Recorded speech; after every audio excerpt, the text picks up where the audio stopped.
Nós estamos trabalhando os que desse livro nós podemos receber do Senhor. Então, Amós, capítulo 1, e nós vamos ler nessa noite, meus irmãos, os versículos de número 6, 7 e 8.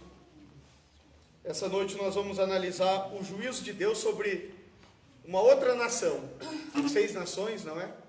E semana passada a gente deu uma olhada aqui no juízo de Deus sobre Damasco, né? Sobre os sírios, e hoje é o juízo de Deus sobre Gaza, é sobre os filisteus. Então, Amós, capítulo de número 1, os versículos de número 6 até o versículo de número 8. Todos acharam? Quem achou diz amém? Amém. Amém? Vamos ler então.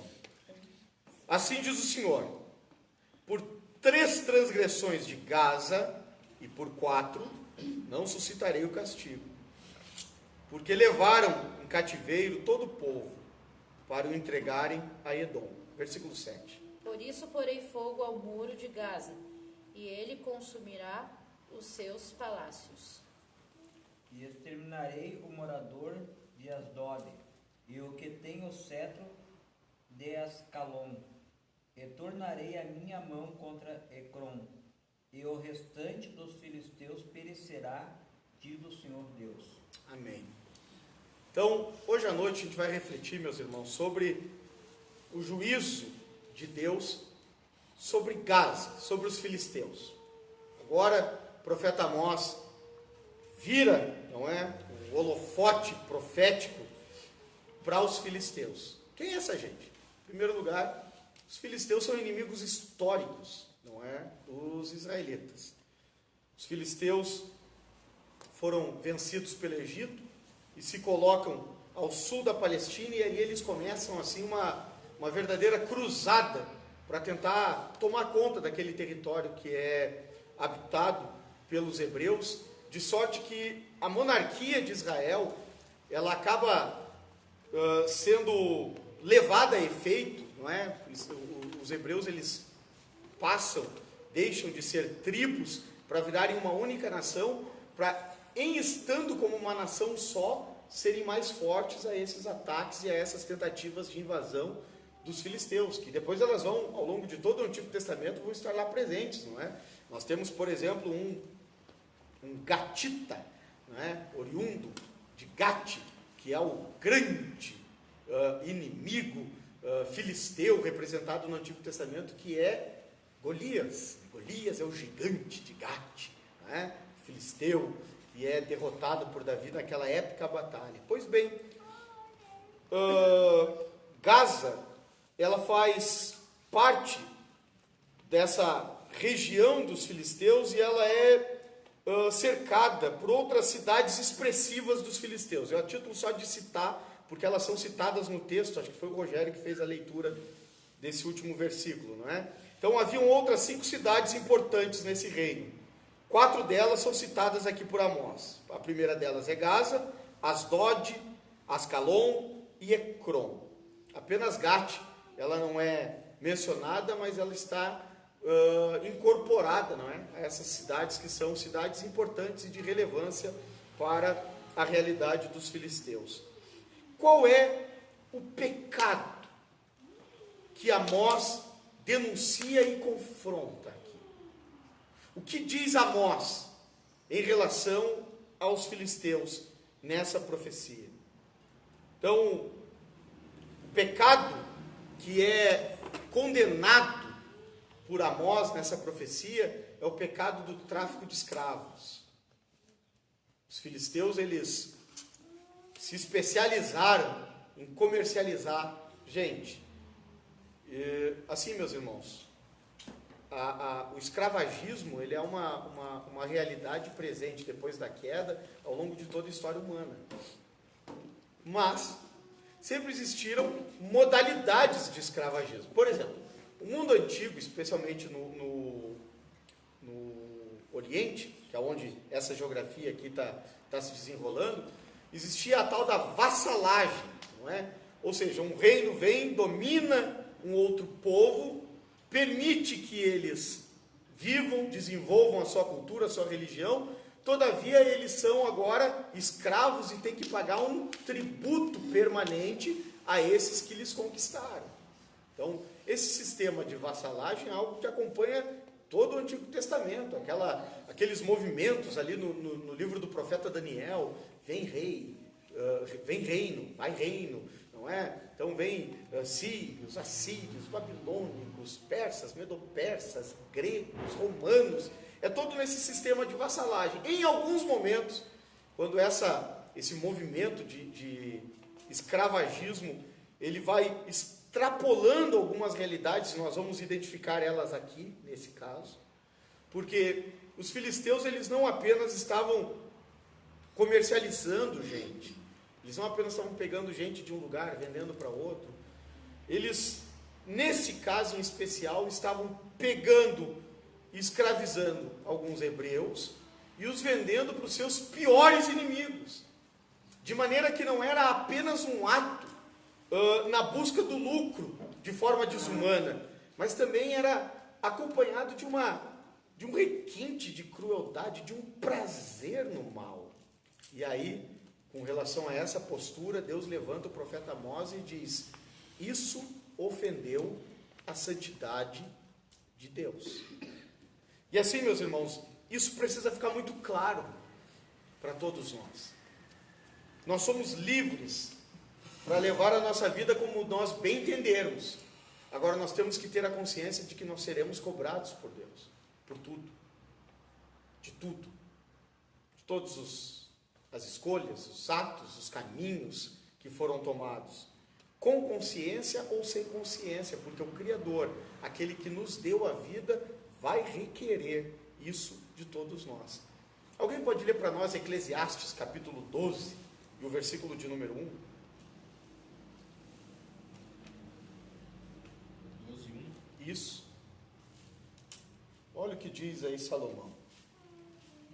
Lembra-te agora dos teus criadores nos dias da tua juventude, enquanto não chegam os maus dias e antes que se aproximem os anos dos quais venhas a dizer: não tenho neles prazer. Ok, então o que Salomão está dizendo é: lembra-te do teu Criador nos dias da tua mocidade, porque vai chegar o tempo, e o tempo é o tempo da velhice. Depois ele vai descrevendo de forma figurada a velhice na continuidade do capítulo 12, e ele diz: quando esse tempo chegar, se a vida não tiver sido bem vivida, esse tempo é um tempo difícil, esse tempo é um tempo de limitação. Eu achei muito interessante a expressão que o Francisco aqui no domingo, né, usou na ministração, que o pessoal chama a velhice de a melhor idade. Ele diz: olha, só se é a melhor idade para sentir dor, né? Porque, na verdade, à medida que o tempo vai passando, a limitação vai chegando, e isso é fato. A Bíblia Sagrada diz que a vida do homem é 70, 80 anos, quanto muito, no demais é cansaço e enfado, né? É canseira. Pois bem, mas por que ele diz isso? Por causa do ímpeto que é peculiar à juventude, por causa do ímpeto que é peculiar à falsa sensação de onipresença que nós temos quando a saúde nos é favorável, quando o dinheiro, quando as circunstâncias nos são favoráveis. Dá uma lidinha nos versículos anteriores, final do capítulo 11 aí, Carlos, do livro de Eclesiastes. Conselhos para os jovens? Isso. Alegra-te, ó jovem, na tua juventude, e recreie-se o teu coração nos dias da tua mocidade, e anda nos caminhos do teu coração, e pela vista dos teus olhos, sabe, porém, que por todas essas coisas te trará Deus a juízo. Portanto, remova a angústia do teu coração e retire o mal da tua carne, porque a adolescência e a juventude são vaidades. É vazio. Então o que ele está dizendo? Ele está dizendo o seguinte: olha, quer fazer o que te der na telha, faz. Vai pelos caminhos do teu coração. Vai pelos impulsos da tua alma. Faz o que te der na telha. Sabe, porém, isto: de todas essas coisas, Te trará Deus a juízo. Deus vai te trazer a juízo. Vai haver o acerto de contas. Ele pode parecer que demora, mas ele vai acontecer.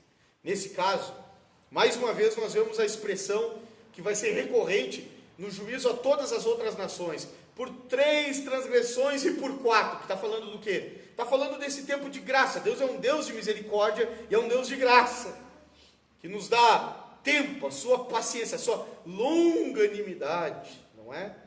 Mas chega um momento em que Deus diz: basta, agora chega. Observem, meus irmãos, que Amós confronta os filisteus, e aqui a cidade de Gaza é a cidade que vai representar esse juízo por uma razão, inclusive geográfica. A Gaza, ela é destacada aqui porque ela ficava estrategicamente num lugar por onde as caravanas que vinham do Egito em direção à Síria cruzavam exatamente na localidade onde estava situada a cidade de Gaza, transformando ela numa rota comercial interessantíssima, de maneira que eles viram aí uma oportunidade de ganhar, de lucrar. É pecado ganhar dinheiro? Não! É pecado lucrar? Não! A questão é como e por quê. Eles viram aí o seguinte: olha, tem como pegar aí escravos e vender para longe, nós não vamos nos incomodar. Esse pessoal vai para o outro lado do mundo. A gente que vai parar no outro lado do mundo, a gente não se incomoda com esse negócio e vamos ganhar dessa com isso. No caso dos hebreus, eles olharam assim a oportunidade de vender aqueles hebreus para os edomitas, que era um povo que odiava os hebreus. Eles vão comprar só para acabar com essa gente, só para judiar esse pessoal. E aí a grande pergunta que talvez vocês estão fazendo hoje à noite é a seguinte: Pastor Davi, é sério isso, né? Em primeiro lugar, meus irmãos, que a gente precisa ver que ao longo de toda a Escritura Sagrada, o princípio da humanidade sempre esteve presente na revelação divina. Então, aquelas pessoas que dizem assim: não, a Bíblia é um livro antiquado, a Bíblia é um livro ultrapassado. Nós vamos encontrar esse princípio da graça divina, esse princípio do valor da vida sempre presente ao longo de toda a revelação. De maneira que a maldade gratuita, a crueldade gratuita nunca vai passar impune. Aqui isso fica claro porque Deus, por meio do Amós, levanta para confrontar os filisteus. Pensem, meus irmãos, os filisteus eram os grandes inimigos do povo hebreu e Deus levanta Amós para falar com eles. Isso é graça. Eles podiam simplesmente ser ignorados. São inimigos, são perseguidores, são maus, são cruéis, que morram, que vão para o inferno essa gente. Não, há uma palavra de Deus, há uma sentença, há uma manifestação do convite misericordioso e gracioso de Deus. Deixa eu abrir um parêntese aqui, meus irmãos. Às vezes nessa caminhada com o Senhor, a gente começa a pensar que pode fazer seleção de quem é bom, de quem é mau, de quem merece, de quem não merece, né? Às vezes a gente se arroga para si a autoridade de quem pode fazer a seleção divina. Não, esse aí, esse quer, esse demonstra que quer, esse não. Então, larguei de mão. A palavra de Deus e o Deus da Escritura nos ensina que largar de mão não é algo que nos compete, porque o próprio Deus não larga de mão. Ele confronta.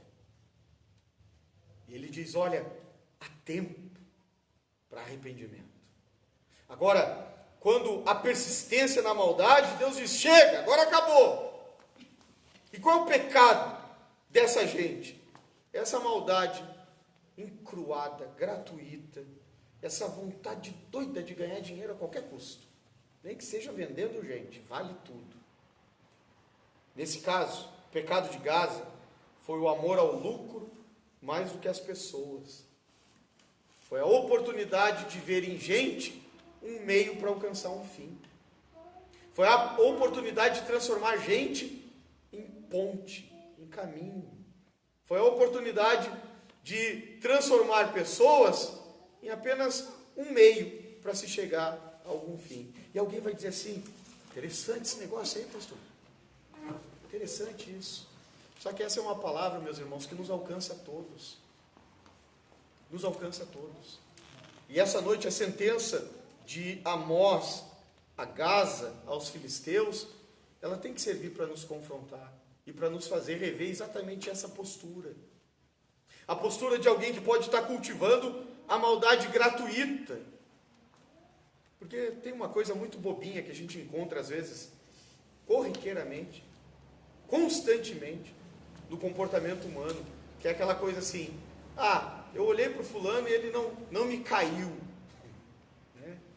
Não me caiu. Aí tem outros que usam a tal da expressão do meu santo não bateu. É claro que eu sei que não é o caso dos irmãos aqui. Espero que não, pelo menos.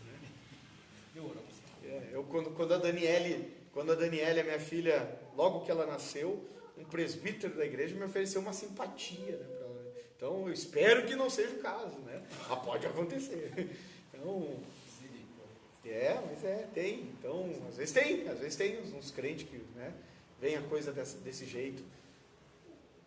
Tem gente que vive o eterno Big Brother, né? Que é a tal das afinidades, né? Então, ele tem mais afinidade, tem menos afinidade. Essas bobagens todas, assim. E às vezes isso nos faz nutrir um desgosto gratuito.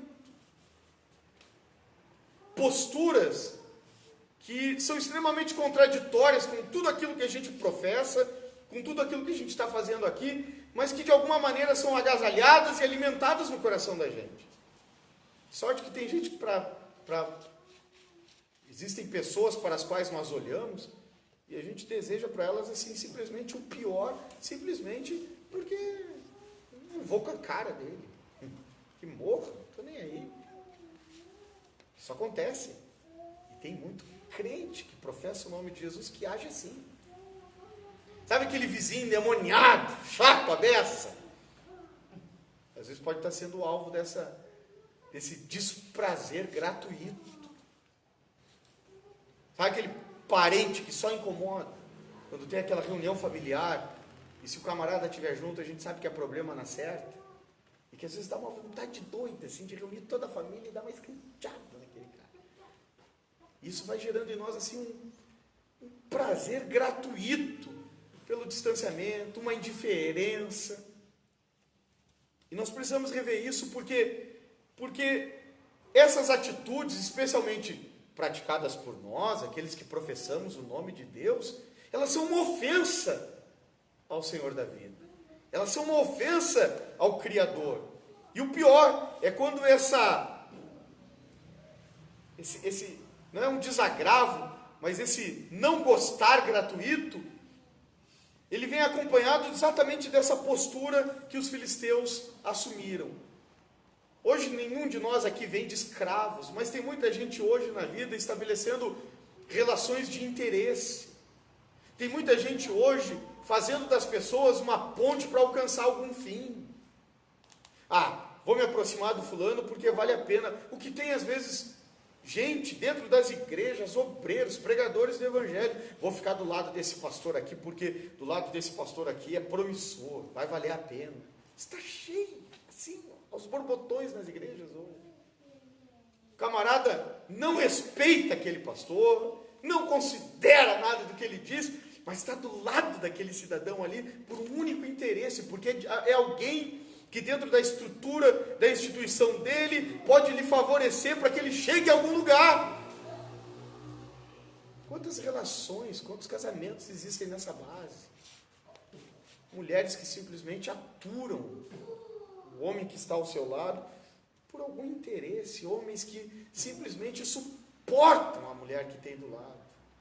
Não consegue ter assim nenhum encontro de alma, não consegue descobrir nenhuma afinidade, é simplesmente o interesse, porque é conveniente, porque ele oferta alguma garantia, porque se essas coisas não existissem, chutava tudo para cima.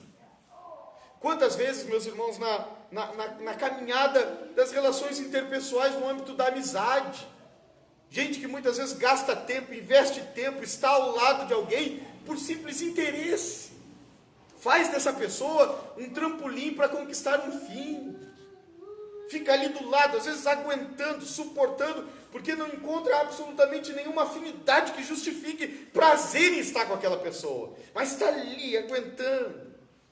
Às vezes tem gente no trabalho, não é, que fica dando risada de piada sem graça de chefe, porque na verdade tudo que está fazendo é suportando, não é, aquele ambiente ali para pelo menos continuar. Aí fica naquela, né? Achando aquilo a maior bobagem do mundo, mas está ali, né? E alguém vai me dizer assim, pastor, eu não tinha pensado para esse ano. É exatamente isso que o profeta Amós, ele é usado por Deus para confrontar. Porque às vezes, meus irmãos, se o pecado de Damasco foi coisificar a gente, tratar a gente como qualquer coisa, o pecado dos filisteus é transformar as pessoas numa ponte, num meio. É fazer das pessoas apenas um caminho para que algo seja conquistado ou mantido. Isso é totalmente contrário ao espírito do Evangelho. O Evangelho nos desafia a perdermos para ganhar. Convite do Evangelho, Jefferson, certamente está ali agora, examinando melhor o texto bíblico que o pastor está pregando, sem dúvida nenhuma. Mas o convite do Evangelho, na maioria das vezes, ele vai nos desafiar a perder para nós ganharmos. É abrir mão para de fato ter. Esses são os conceitos extremamente contraditórios do Evangelho. O Evangelho vai nos apresentar os ricos como aqueles que nada têm. Vocês querem ver isso na Bíblia? Vamos ver isso na Bíblia? Lucas 16. E é interessante, porque o contraste aqui em Lucas 16, nessa parábola maravilhosa, os versículos de número... Vamos abrir aqui o texto sagrado. Isso, Evangelho de Lucas, capítulo de número 16. Olha que coisa maravilhosa isso. Versículo de número 19, alguém pode ler para nós? Ora, havia um homem rico que se vestia de púrpura e de linho finíssimo, e vivia todos os dias regalada e esplendidamente. Qual é o nome desse homem? Lázaro. Não. Qual é o nome desse homem do versículo 19? Rico. Deus sabe, nem nome tem. Ele é rico. Porque ele não é gente. Ele é o que tem. Ele é o rico. Agora vamos ler o versículo seguinte. Versículo 20. Havia também um homem pobre chamado Lázaro, que tinha o corpo coberto de feridas e que costumava largar perto da casa do rico. Então, Lázaro, em grego, significa temente a Deus. Fato aqui dessa parábola do rico e Lázaro, não é que o rico estava em pecado porque era rico e o Lázaro estava diante de Deus porque era pobre. Não é apologia à miséria. A questão aqui é a essência, é o valor que cada um carregava consigo. Lázaro é temente a Deus. A vida do Lázaro é uma desgraceira, é uma barbaridade, é difícil, é uma luta, é uma batalha. Lázaro é mendigo, é doente, precisa de ajuda, mas ele carrega consigo um valor, ele tem um nome.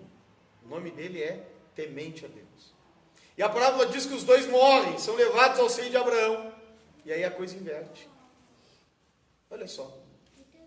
O rico, que vestia esplendidamente, melhor roupa, linho finíssimo, púrpura, aquela coisa, aquele esplendor. A roupa o camarada botava, era um uau, né? Aí a coisa inverte. De repente o rico se encontra em uma situação de tormenta tal que ele olha para o desgraçado do Lázaro, que era ajudado com moedinha, ele matava a fome daquele desgraçado, volta e meia, com uma esmola ou outra.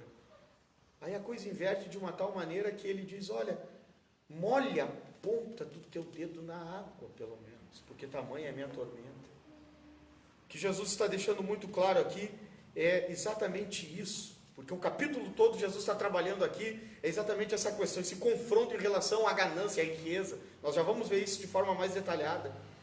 O que Jesus está mostrando aqui é que os valores, quando não são bem postos, eles se invertem na existência. Quem é que tem de fato aqui? Essa é a grande pergunta da parábola. Quem é que de fato tem aqui?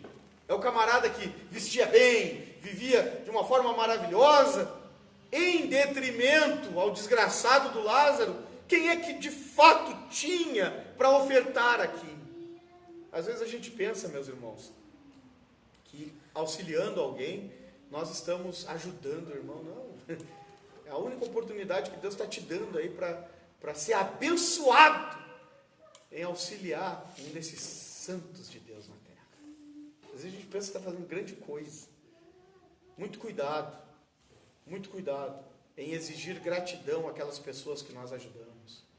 Ah, só matei a fome do fulano, hoje ele não vem aqui me pedir bênção. E não tem que te pedir nada, querido.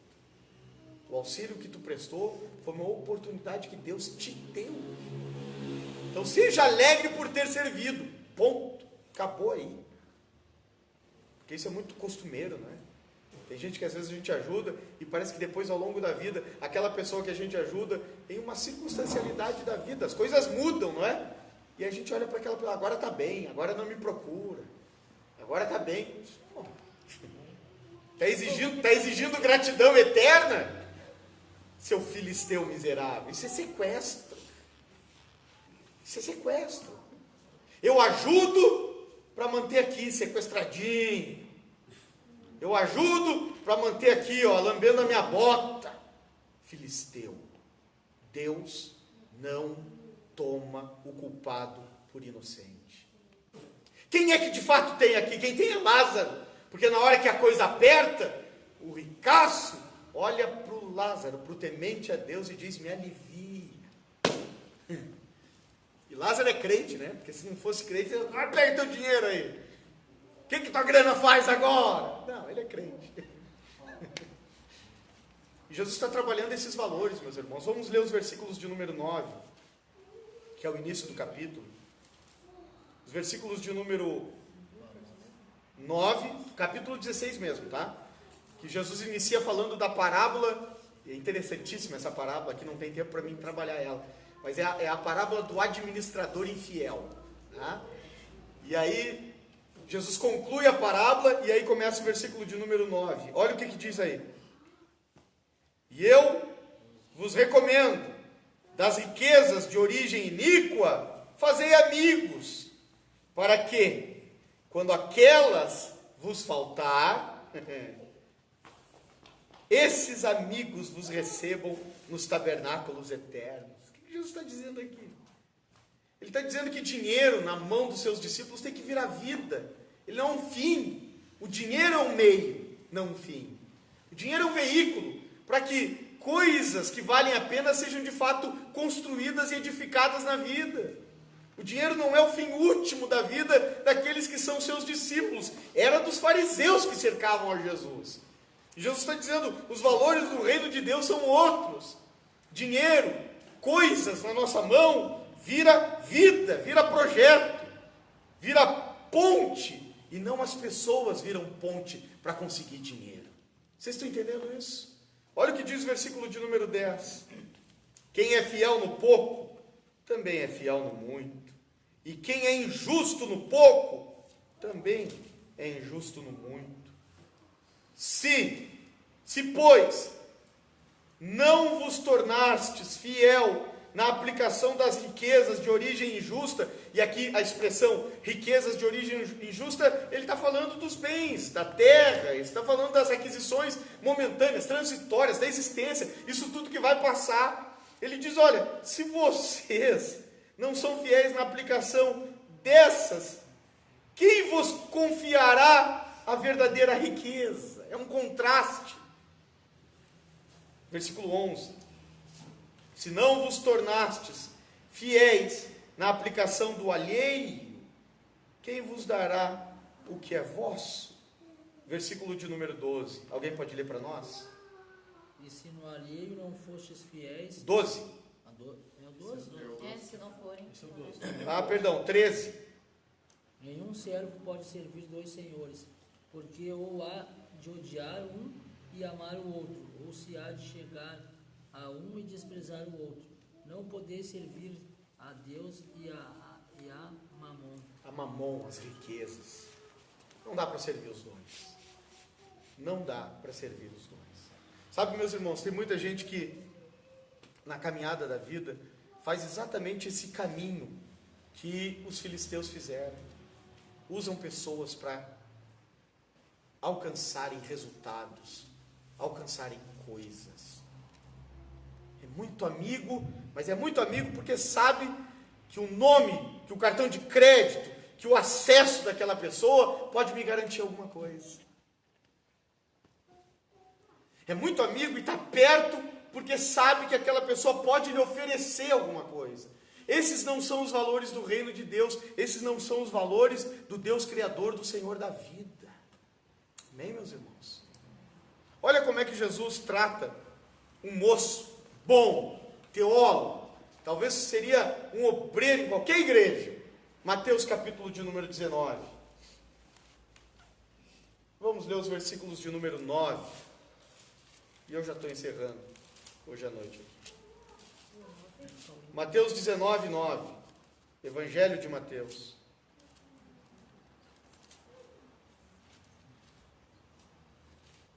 O que está escrito aí? Quem achou pode ler para nós. Então Jesus disse: hoje a salvação entrou nesta Opa, casa. perdão. É Mateus 19. Ah, é Mateus. Mateus 19, versículo, perdão, de número 21. É porque Lucas diz isso. Mateus 19, 21. Disse-lhe Jesus: se queres ser perfeito, vai, vende tudo o que possuis e dá aos pobres, e terás um tesouro no céu. Depois vem e segue-me. O que diz a continuidade? Pode ler. E o jovem, ao ouvir essas palavras, retirou-se triste, porque era possuidor de muitos bens. Até o 30. Então Jesus disse a seus discípulos: em verdade, eu vos digo que dificilmente entrará um rico no reino dos céus. Outra vez eu vos digo, é mais fácil passar um camelo pelo fundo de uma agulha do que entrar um rico no reino dos céus. Seus discípulos, ao ouvirem isso, admiraram-se muito, dizendo: quem poderá, pois, ser salvo? Jesus, fitando neles o olhar, disse-lhes: para os homens isso é impossível, mas para Deus tudo é possível. Então Pedro, tomando a palavra, disse-lhe: eis que nos deixamos tudo. Amém. Aí começa Pedro a dizer: eis que nós deixamos tudo, te servimos, enfim. Então, o que Jesus fez aqui? O jovem rico, não é? Que vai dar lição de teologia, prega para Jesus.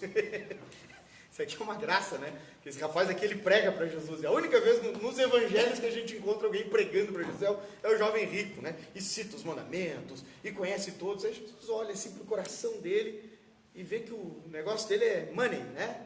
É grana, e ele tem grana. Aí Jesus diz: então faz o seguinte, já que conhece tudo isso, já que entende tudo isso, pega tudo que tu tem, vende, dá aos pobres, aí vem e me segue. Aí o que o rapaz fez? A Bíblia diz: descaiu-lhe o semblante. Ficou bicudo. Porque é assim, né? Tem coisas que quando a gente ouve e não gosta, pá, muda, o semblante muda. No aconselhamento pastoral, por vezes a gente vê isso. Às vezes as pessoas estão em conflito, estão em luta, e a gente está ouvindo. Aí no aconselhamento pastoral, quando a gente diz assim: mas essa tua postura é a geradora de tudo isso, muda. O semblante muda. Ficou bicudo, foi embora. Jesus saiu correndo atrás dele: vai lá, busca, traz, essa ovelhinha, vamos. Não. Sabe por quê? Porque no reino de Deus nós ganhamos perdendo. Ele não estava disposto a perder, ele queria ganhar. Ele queria ganhar. A pergunta hoje à noite aqui é essa: nós queremos ganhar com esse negócio aqui? Quem é que ganha com esse negócio aqui? O nome de quem que é glorificado? Nas tuas amizades, nas tuas relações.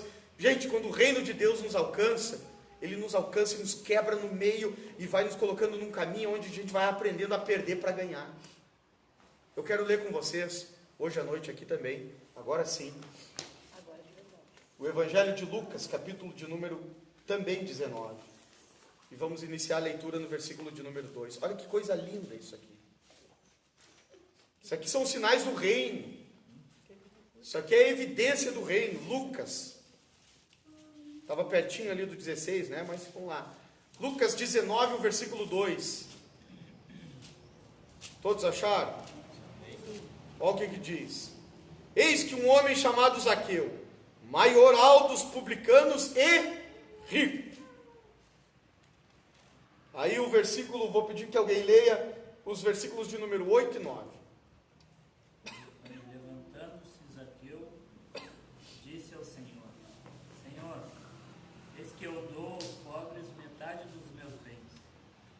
alguma coisa tenho defraudado alguém, o restituo quadruplicado. E disse-lhe Jesus: hoje veio salvação a essa casa, pois também este é filho de Abraão. Jesus pediu para Zaqueu fazer isso? Não. Quando a graça de Deus nos invade, nós entendemos o peso do pecado, mas nós temos recebido de Deus uma graça para viver a vida de Deus. Jesus não faz o confronto que faz com o jovem rico.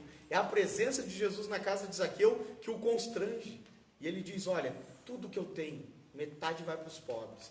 E se eu tenho defraudado, sim. Ele era publicano. Publicano era um judeu que Roma pegava para cobrar imposto de judeu. E como é que ele fazia o salário dele? Ele fazia o salário dele do imposto que cobrava. Então ele cobrava de Roma e botava ali o percentual dele. E aí, ele fazia o salário dele. Se eu tenho defraudado alguém, eu vou restituir de forma quadriplicada. Quando o reino de Deus nos alcança, nós abrimos mão de ganhar para ganhar de verdade. Eu vou repetir. Quando o reino de Deus nos alcança, nós abrimos mão, Pedro, de ganhar para ganhar de verdade. É isso que a palavra de Deus, por meio de Amós, está nos confrontando e nos ensinando. Deus diz, olha, a maldade gratuita, ela vai ser julgada.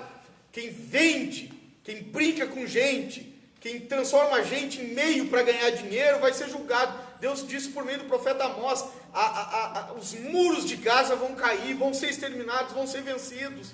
Não pensem, a falsa sensação de prazer que o pecado nos proporciona por estarmos em cima, por mandarmos agora, é areia movediça.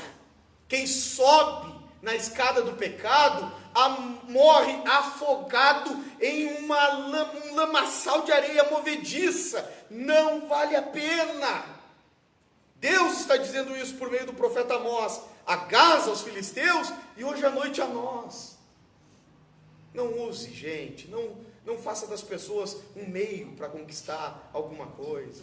Se tiver que perder para que alguém seja preservado, faça isso. Esse é o convite do reino de Deus para nós. Tiver que abrir mão, isso é romântico? Não, não é. Isso é fácil? Não, não é.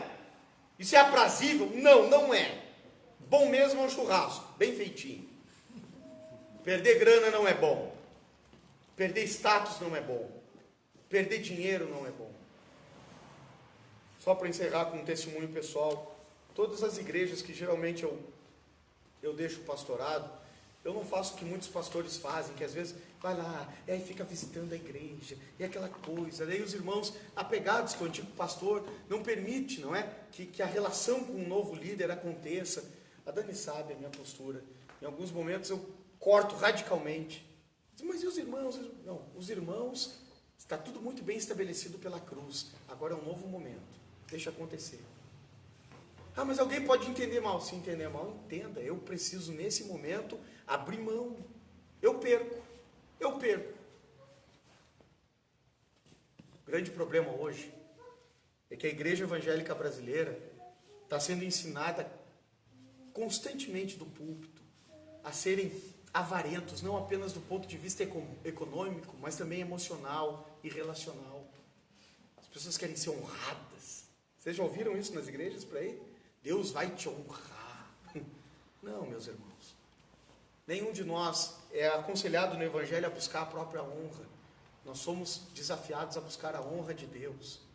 Em alguns momentos, para que Deus seja honrado, nós vamos ser desonrados. Em muitos momentos, para que Deus apareça, para que o Evangelho cresça, nós vamos desaparecer. É João Batista dizendo, importa que ele cresça e que eu diminua. Importa que o reino ganhe e eu perca. Quem tem ouvidos, ouça o que o Espírito diz à igreja hoje à noite aqui. Para ganhar de verdade no reino, em algum momento nós vamos ter que perder. Que a graça de Deus nos alcance, que o Espírito do Evangelho nos conduza por esse caminho. Se você tiver que perder para ganhar de verdade, talvez preservar a alma de alguém, preservar uma relação de amor fraterno com alguém, preservar o testemunho e o nome de Deus que está sobre nós, perca. Porque é uma perda momentânea. Vai perder aqui. Jesus está dizendo, quem aprende a perder aqui, ganha de verdade. Amém, meus irmãos? Vamos orar em nome de Jesus. Vamos agradecer a Deus. Aleluia. Glória a Jesus por isso.